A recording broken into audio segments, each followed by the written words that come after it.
नमस्कार, आपल्या सर्वांचं स्वराज्य रक्षक न्यूज मध्ये मनपूर्वक स्वागत। आज आपण पिंपरी चिंचवड शहरातील म्हणजेच प्रभाग क्रमांक 24 येथील सामाजिक कार्यकर्ते खऱ्या अर्थानं संस्कार प्रतिष्ठानच्या माध्यमातून त्यांनी जातीय सलोखा, जातीय एकोपा घडवून आणला आहे आणि खऱ्या अर्थानं सामाजिक उपक्रम करत त्यांनी महिला, मुलं, त्याचप्रमाणे येथील प्रभागातील नागरिकांना एक वेगळं व्यासपीठ, महिलांच्या सुप्त गुणांना, विद्यार्थ्यांच्या सुप्त गुणांना वाव देण्याचं काम केलं आहे। असे सामाजिक कार्यकर्ते संतोष संभाजी क्षीरसागर आहेत। सर नमस्कार। नमस्कार।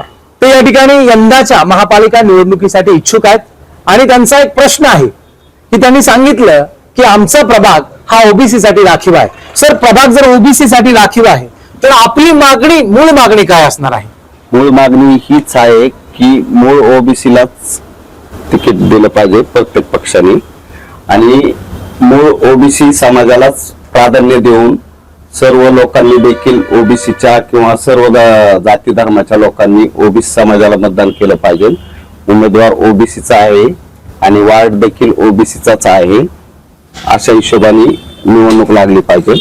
आज मी सामान्य कुटुंबातला आहे, माझी परिस्थिती नाहीये निवडणूक लढण्याची, पण ओबीसी समाज हा व्यापारी वर्गातला समाज आहे, घटक आहे आणि तो व्यापार उद्योगधंदा सांभाळत असतो। तो कुठल्याही राजकारणात जास्त पडण्याच्या फंदात पडत नाही, पण काहींना आवड असते समाजसेवा करायची, तशीच मला पण आवड आहे। समाजामध्ये काहीतरी आपलं पण नाव असावं, काहीतरी आपलं पण एक अस्तित्व असावं, त्यासाठी मी निवडणूक लढवण्याचा प्रयत्न करत आहे आणि माझा प्रभाग क्रमांक 24 आहे।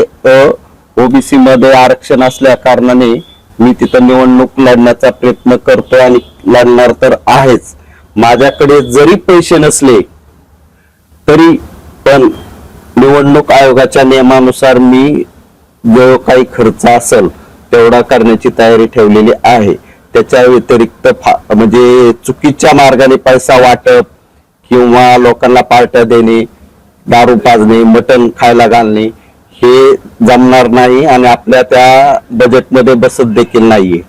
त्यामुळे जी काही निवडणूक होईल ती पारदर्शी होईल आणि एकदम म्हणजे हिशोबाने होईल, त्यात काही कुठल्या प्रकारचं गैर नसणार आहे। सर, आपलं मूळ गाव कुठलं? म्हणजे तुम्ही इथले भूमिपुत्र नाहीये? बरोबर, माझं मूळ गाव पुरी, तालुका बार्शी, जिल्हा सोलापूर जरी असलं तरी माझं जन्म ठिकाण हे चिंचवड आहे आणि मी 40 वर्ष झालं चिंचवड मध्ये राहायला आहे। पिंपरी चिंचवड शहरामध्ये राहतोय।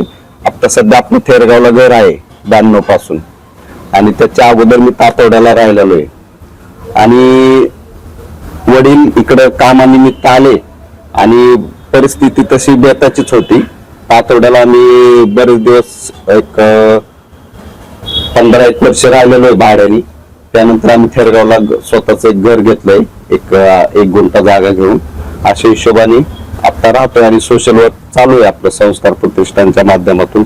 वाहतूक नियंत्रण शाखेला पण काम केलंय, प्लस पोलीस मित्र संघटनेचं काम केलेलं आहे आणि समाजात नाही का काहीतरी वेगळं असं काहीतरी करावं आणि लोकांसाठी आपलं एक नाही का योगदान असावं, अशा हिशोबाने आपलं चाललेलं आहे। सर, खरं तर आता निवडणूक म्हटलं की ज्याच्याकडे भरमसाठ पैसा आहे, त्याच्याकडे लाखो करोडांच्या गाड्या आहेत, त्याची बरवच्च प्रॉपर्टी आहे, त्याच्याकडे कार्यकर्त्यांची मोठी मांदी आली, अशाच माणसाला लोक उमेदवार म्हणून स्वीकारतात।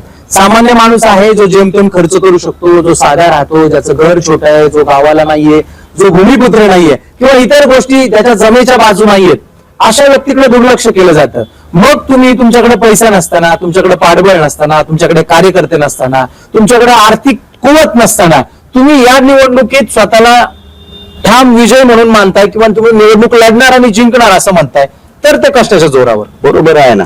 ठीक आहे, 5 जण इच्छुक आहेत, एकमेकाच्या विरोधात आहेत, प्रत्येकाने 2-2, 4-4 कोटी खर्च केलाय, काहीच वाद नाही। त्यातून विनर एकच होणार आहे, सगळे तर होणार नाही।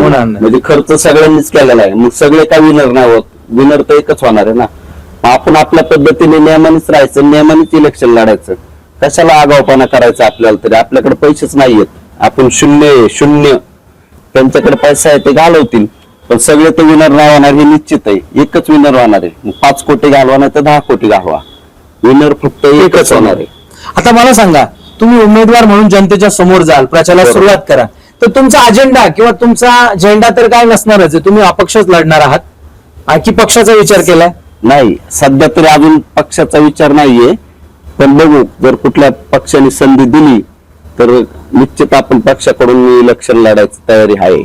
आता समजा तुम्ही निवडणुकीसाठी उभे राहिला, प्रचाराला लागणार, जेव्हा तुम्ही लोकांमध्ये जाल तेव्हा लोकांना काय सांगाल की लोकांच्या मागण्या किंवा लोकांसाठी काय करणार, अशी वेगळी कन्सेप्ट तुमची काय असणार आहे? लोकांसाठी म्हणलं तर सगळ्यात महत्वाचं ना, इथं एक वाहतुकीचा विषय घेणार आहे मी, सगळ्यात महत्वाचा ट्रॅफिकचा विषय. ट्रॅफिकचा विषय. पण सार्वजनिक वाहतूक जी आहे आपली बस सेवा, तिच्या संदर्भात थोडस प्लॅनिंग आहे. जर सत्ता जर भेटली, सत्तेशिवाय काहीच करता येत नाहीये. सत्तेपुढे शहाणपण. हा, आणि बस म्हणजे सार्वजनिक वाहतुकीचा विषय आहे. नंतर माझ्याकडे सगळ्यात महत्वाचं आहे स्वच्छता. वार्डात ना आज कुणी कुठेही देखील कचरा टाकते, कुंडी सोडून रस्त्यावर जाता जाता गाडीवर बॅग फेकायची आणि चालला कामाला. तर हे नकोय, ते सगळ्यांसाठी शिस्त लागली पाहिजे अशा हिशोबाने काहीतरी करणार. आणि सोसायट्या ज्या आहेत, सोसायट्यांचा जो आता मेंटेनन्स आहे समजा 3-4 हजार, तर त्याला मी एक 50% आणू शकतो. ही एक माझ्याकडे कल्पना आहे, पण मी सांगणार नाही, कारण आता सांगितलं तर माझ्या काय म्हणतात त्याला, तुमची कन्सेप्ट चोरीला जाईल. आणि मी ज्यावेळेस सत्ता भेटेल त्यावेळेसच ती करणार. पण एवढं नक्की आहे की सोसायटीची मेंटेनन्स हा 50% आणू शकतो मी, हे मला माहिती आहे, कारण मी त्याच लाईन मध्ये काम करतोय, कन्स्ट्रक्शन मध्ये. त्यामुळे तो कसा मेंटेनन्स कमी करायचा ते मला माहिती आहे. सोसायटी धारकांनो, ही तुमच्यासाठी आनंदाची बातमी. जर 5,000 भरत असाल तर 2,500 तुमचा मेंटेनन्स येणार हा, आहे. नक्की. आणि खऱ्या अर्थानं या प्रभागातील समस्या असतात.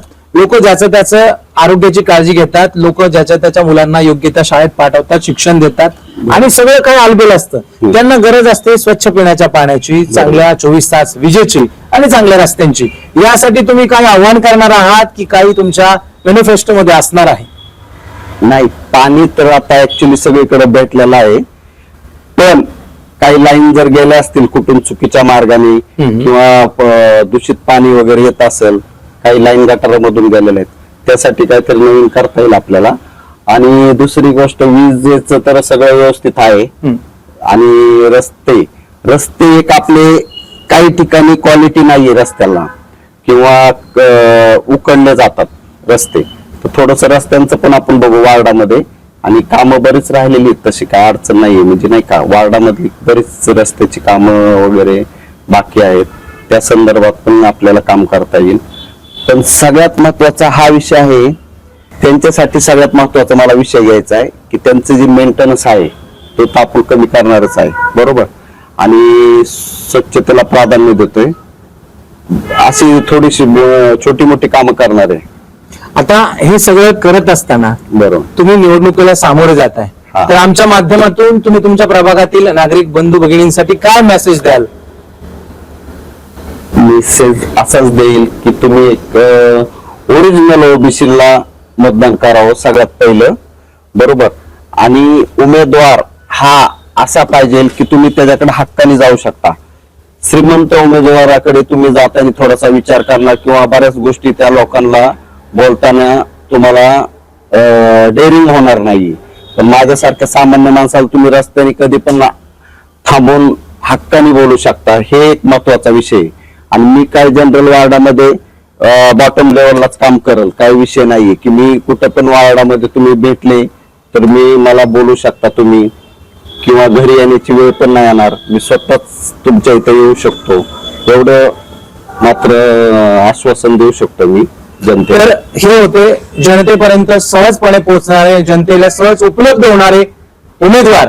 आणि खऱ्या अर्थानं त्यांच्याशी चर्चा करून त्यांचा जो अजेंडा आहे, त्यांचं जे विजन आहे ते ऐकून नक्कीच सगळ्या मतदारांना, आमच्या प्रेक्षकांना या ठिकाणी आनंद नक्कीच सोसायटी धारकांना झाला असेल, कारण त्यांचं मेंटेनन्स हा 50% कमी करण्याचा प्रयत्न ते करणार आहेत. या ठिकाणी आपण थांबतोय. सर, धन्यवाद. धन्यवाद.